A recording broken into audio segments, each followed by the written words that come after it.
નમસ્કાર વિદ્યાર્થી મિત્રો, આપ સર્વે વિદ્યાર્થી મિત્રોનું સહૃદય હાર્દિક સ્વાગત છે આપણી મનપસંદ યુટ્યુબ ચેનલ ગુરુ જ્ઞાન શાળાની અંદર.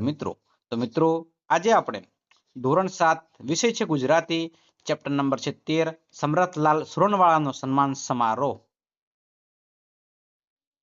પ્રશ્ન નંબર 1, પાઠમાં આપેલા સ્વરથી શરૂ થતા અનુસ્વાર વાળા શબ્દો શોધીને લખવાના છે.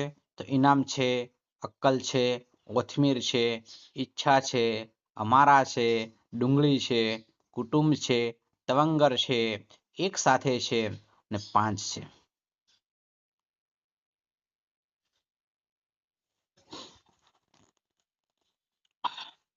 નંબર 2 છે, આપેલા શબ્દોનો અર્થ સમજાવી વાક્ય પ્રયોગ કરવાનું છે. પ્રમુખ સંસ્થા સંમતિનો અધિકારી, મંડળના પ્રમુખે બોનસની જાહેરાત કરી. મંત્રી છે, નિર્ધારિત વિભાગનું કામ સંભાળનાર. મંત્રીજીએ નવા નિયમો જાહેર કર્યા. શેઠ છે, મોટો વેપારી છે. ગામના શેઠે માતા શાળાએ દાનમાં પુસ્તકો આપ્યા. પ્રધાન અગત્યનું સ્થાન ધરાવનાર દેશના વડાપ્રધાન નરેન્દ્રભાઈ મોદી છે. સાહેબ અધિકારી, ઓફિસના સાહેબ અધિકારીઓને સૂચના આપી. ત્યારબાદ મિત્રો જોડકા છે, સમરથલાલ સુરણવાળા, બાબુલાલ બટાકાવાળા, લલ્લુભાઈ લસણવાળા, ડાયાભાઈ ડુંગળીવાળા, કળસીભાઈ કોથમીરવાળા. કોણ બોલે છે એ લખવાનું છે. સમરથલાલ શેઠને હું 10 વર્ષથી ઓળખું છું, ફુલાભાઈ બોલે છે. મારો એક સુરણવાળા શેઠને સંબંધ અદ્ભુત છે. ડુંગળી એ ગરીબો માટે આશીર્વાદ છે, ડાયાભાઈ બોલે છે.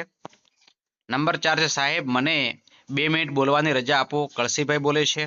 નંબર 5 છે, હું તો સીધો સાદો શાકનો વેપારી છું, સમરથલાલ બોલે છે. બરાબર છે. પ્રશ્ન નંબર 5 છે, નીચે આપેલા ફકરામાંથી સંજ્ઞા ઓળખીને લીટી કરીને તેનો પ્રકાર લખવાનો છે. મનોજ છે, હોશિયાર છે, નર્મદા છે, પાણી છે, શીતળ છે, સાધુઓ છે, પવિત્ર છે અને આનંદિત છે. મનોજ અને નર્મદા વ્યક્તિવાચક સંજ્ઞા છે. હોશિયાર, શીતળ, પવિત્ર અને આનંદિત છે એ ગુણવાચક સંજ્ઞા છે. નદી છે અને સાધુ છે જાતિવાચક સંજ્ઞા છે. પાણી છે એ દ્રવ્યવાચક સંજ્ઞા છે. ત્યારબાદ મિત્રો વર્તુળમાં આપેલી શબ્દો ઉદાહરણ મુજબ લખવાના છે. તે તો તેઓ, વૃક્ષ તો વૃક્ષો, છોકરી તો છોકરીઓ, હું તો અમે, મારે તો અમારે, ચાવી તો ચાવીઓ, નદી તો નદીઓ.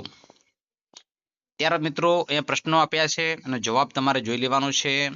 સમરથલાલ સુરનવાળાએ વિશે 5-7 લીટી લખવાની છે આપણે. નંબર 2 છે, આ પાઠમાંથી તમને ગમેલા ભાષણ વિશે ટૂંકમાં લખવાનું છે.